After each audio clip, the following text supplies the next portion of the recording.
राजीनामा संयुक्त सभा आणि मुंबई आमचीच असं ते सगळं टॅगलाईन आहे. तुम्हाला काय वाटतं? त्यांच्या एक सभेचा एक वेगळा पॅटर्न असतो. एक जाहीर मोठी प्रचंड जाहीर सभा घेणे, मुंबई महाराष्ट्रापासून तोडू देणार नाही ठरलेलं वाक्य, परप्रांतीयाचा महापौर बसणार नाही दुसरं वाक्य, मुंबई आमचीच, तुमची नाही बाबा, मुंबई ही सर्वांची, गडचिरोलीमध्ये राहणाऱ्याची बी मुंबई, कोकणात राहणाऱ्याची बी मुंबई, मराठवाड्यामध्ये राहणाऱ्याची मुंबई. प्रॉपर्टी नका समजू त्याला.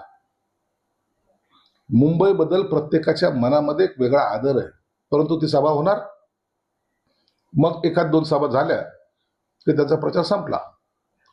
अशा प्रकारे प्रचार करून चालत नाही, परंतु त्यांचा तो स्वभाव आहे, त्यांची ती कार्यपद्धती आहे, त्या कार्यपद्धतीचा फटका या निवडणुकीमध्ये त्यांना बसणार आहे.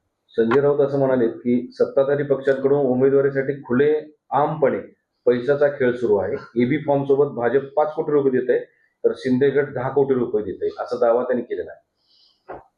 संजय राऊतला काय माहित नाही, परंतु पैशाचे स्वप्न पडत आहेत. मुंबई महानगरपालिकेमध्ये एकनाथ शिंदे साहेब किती पैसे खर्च करणार? 10,000 कोटी. निकाल विरोधात गेला, आयोगाला 2,000 कोटी रुपये दिले. ते 1,000 कोटी, 5,000 कोटी, 5 कोटी, 10 कोटी, या कोटीच्याच गप्पा मारण्यामध्ये याचा टाइम चाललेला आहे.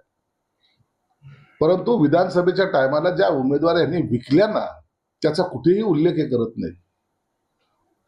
पक्ष विकायला निघलेले हे लोक आता आज शेवटची घटका मोजत आहेत, आणि शेवटची घटका मोजत असताना मग कुणावर तरी आरोप थोपून आपण त्यातून सही सलामत बाहेर निघालं पाहिजे, ही त्यांची असलेली भूमिका आहे. नितेश राणे म्हणतात की मुंबईचा महापौर जो आहे तो खान, पठाण, अब्दुल, बुरखावाली महिला होऊ शकते, त्यामुळे मुंबईचा महापौर हा मराठीच व्हायला हवा आणि त्यासोबत हिंदूच होणार आणि तो आमचाच होणार. हा वाद करण्यात मला वाटतं आताच्या घडीला कोणताही अर्थ नाही. मुंबईचा महापौर मराठी होणार, नक्की होणार, हा माहितीचा होणार, हे सर्व नेत्याने सांगितल्यानंतर त्याच्यावर पुन्हा पुन्हा भाष्य करणं मला वाटतं त्यामुळे एक वेगळी चिथवणी देण्यासारखा तो प्रकार असेल. म्हणून आता जे मोठ्या नेत्याने सांगितलंय तीच लाईन घेऊन आपण सर्वांनी पुढे गेलं पाहिजे. तुम्ही आता म्हणाले की जशी महायुती व्हायला पाहिजे होती तशी झाली नाही, त्याला कोण जबाबदार आहे? बहुतेक ठिकाणी स्थानिक कार्यकर्त्यांचा किंवा तिथलचे पदाधिकारी किंवा तिथलचे नेते यांचे आडमुठे धोरण सुद्धा कारणीभूत ठरलेले आहे. काही लोकांना उगाच तरी वाटतं की आपली शक्ती वाढली, काही लोकांना वाटतं नाही माझे कार्यकर्ते सामावून घेण्यासाठी आपल्याला युती तोडावं लागेल. आणि असे सगळे प्रकार जेव्हा ते झालेत, मग त्यांनी त्याचे कार्यकर्ते घेतले, तर माझ्या कार्यकर्ता का नको, मग माझा कार्यकर्ता का नको, असं करून स्थानिक नेत्यांनी ती युती होऊ नये असाच प्रयत्न केलेला सगळीकडे दिसतोय. म्हणून वरिष्ठांची जरी नेते युतीची जरी महत्वाकांक्षा होती, परंतु स्थानिक पातळीवर त्याला छेद देण्यात आलं, हे तेवढं सत्य आहे. भाजप, कारण संभाजीनगरमध्ये पण भाजपने तर केलंच ना. आता हे भाजपवाले खोटंही बोलतात, हे तुम्हाला मी पुराव्यानिश्चित सांगू शकतो. हे माझ्याकडे त्यांचं पत्र आहे. या पत्रामध्ये त्यांनी दिलेल्या जागा, देव केलेल्या जागा आहे.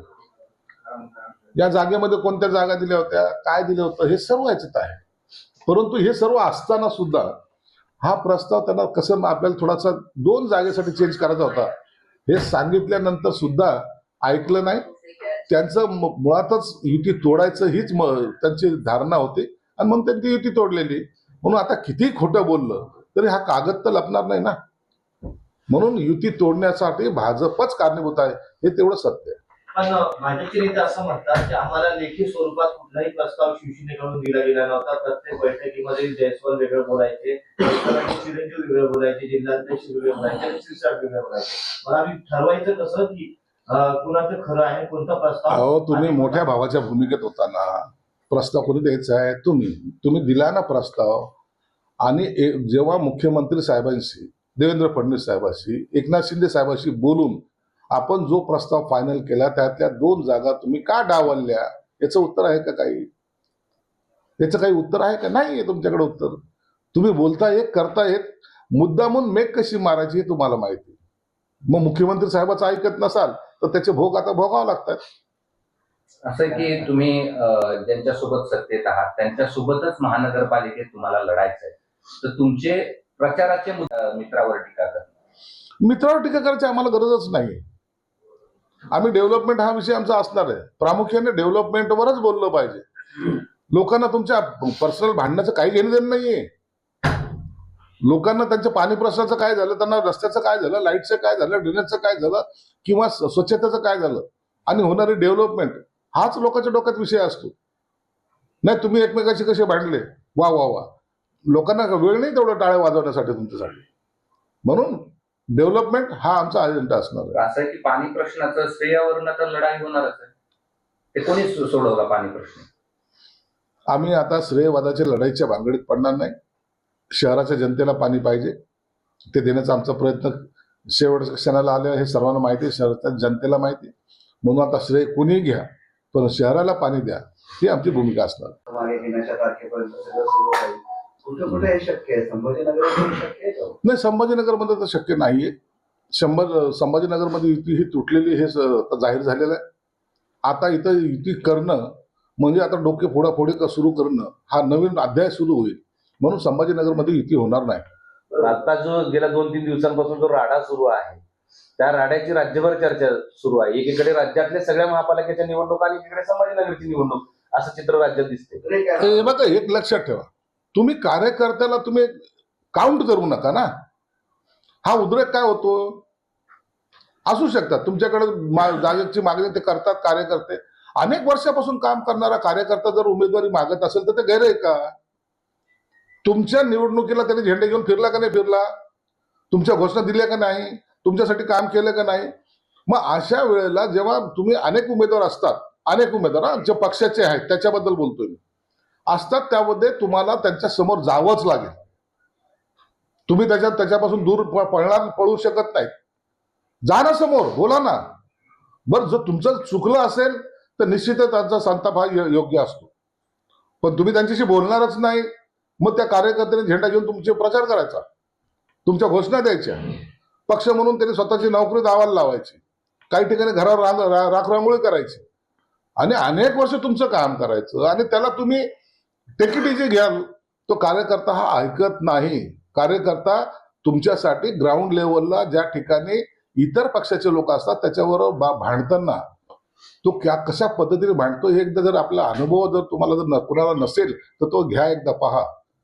म्हणून कार्यकर्त्याला समोर गेलं पाहिजे, तुमच्याकडून चुकलं माफी मागितली पाहिजे, त्याला समजवण्याचा प्रयत्न केला पाहिजे. आणि जर तुमच्याकडून खरंच चूक झाली असेल तर माफी मागायला तुम्हाला काय हरकत आहे?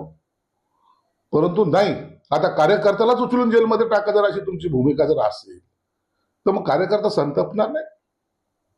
प्रत्येक नेत्याच्या, प्रत्येक पक्षाच्या प्रत्येक ठिकाणी कार्यकर्ते गेलेले, समजवण्याचा प्रयत्न का करत नाही? पळता कशासाठी? तुम्ही पळता याचा अर्थ तुम्ही चूक केलेली आहे. समोर गेलं पाहिजे माणसं. आणि म्हणून हे जे काही आता राडे जे चाललेत ना, हे फक्त त्यांचं म्हणणं न ऐकून घेतल्यामुळे झालेला राडा आहे. तुम्ही अनेक वर्ष त्यांना राबून घेतलं, परंतु त्यांच्याकडे केलेलं दुर्लक्ष हे आज तुमच्या अंगलट येतं. प्रचाराला निवडणुकीच्या पूर्वी तुम्ही सर्वजण एक साथ कामाला लागा. अरे कार्यकर्त्याकडे पैसे नसतात. कार्यकर्ते खिशातले काढून कष्टाचे पैशाचा पॉम्पलेट छापतो, लोकांच्या दारोदार जातो, भेटतो. त्याचा झालेला खर्च तो कोणत्या आशेने केलेला आहे त्यांनी की मी एकदा तरी नगरसेवक होईल. मग अशा वेळेला त्याची भावना सुद्धा समजून घेतल्या पाहिजेत. म्हणून असे जे उठावाचं प्रमाण जास्त वाढलंय ते कार्यकर्त्याला समजून न घेतल्यामुळे झालेलं आहे. तुम्ही आंदोलनाचंच विचारलं म्हणून एक विचारतो की तुमच्या घरासमोर एक आंदोलन झालेलं होतं, त्यातल्या तो महिलेचा एक व्हिडिओ फार सोशल मीडियावरती व्हायरल होतोय घोळ आल्याचं, तर ते तुमचे नातेवाईक आहे असं पण काहीतरी समोर आलं नंतर? माझ्या घरासमोर झालं आंदोलन, झालं ना. मी त्या महिलेला घरात घेतलं, पाणी पाजलं, समजवलं आणि मला नंतर कळालं की माझे दुरून नातेवाईक लागते. तिनेच सांगितलं की मी तुमचे नातेवाईक लागते. नंतर त्यांना सगळ्याला समजवल्यानंतर हसून तिच्याबरोबर आमचे सगळ्यांचे फोटो सेशन सुद्धा झालं. कार्यकर्त्याला समजवलं पाहिजे, तुमची अडचण सुद्धा त्यांच्या लक्षात आणली पाहिजे. हेच तर निवडणुकीचं तंत्र असतं ना.